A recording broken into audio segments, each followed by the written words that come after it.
I think Uday, you said it all in your question itself. The BJP is the ruling party at the center. That will definitely give a greatest of advantage. Secondly, there is a being in the center. It will also have an advantage to consolidate all these small people, and a lot of independents are there. Maybe even JJP, because there is a slight issue. You can easily foresee that between these are two family-driven companies in a way, JJP and as well as the Huda company and as well as the Chautala company. These two companies may not be. There is a lot of egos. They have a rivalry of age-old rivalries of almost 20-30 years, which is at the backyard. I don't know whether even if they forego all of it and come together, it may be a very, very difficult coalition which may not last for a long. Ideally, I think even now I would say the BJP is still the largest party. Of course, they had a setback, which I think it's if the sooner they understand it, it will reflect in all the other elections to come in, maybe in Delhi and Jharkhand and etc.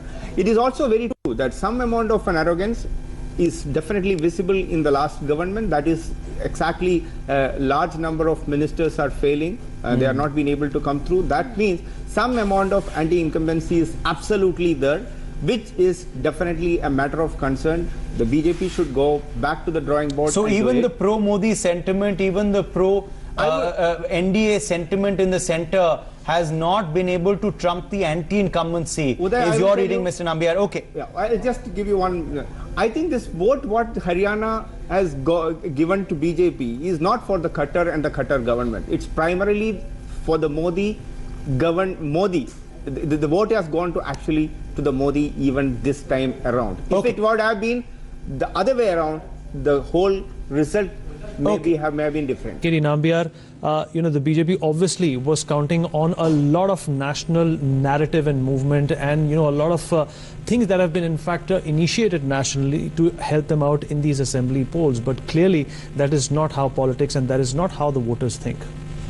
It's a combination of both. National narrative definitely is a big booster for the cadre. So the politics is primarily driven by whom? If you really look at it, it's not by the media alone. It's not by just the political leaders. The cadres, and especially for a party like BJP, it is a cadre-based party. Right. The last Karyakarta matters the most, or a booth in charge matters the most for a party, a cadre-based party like BJP.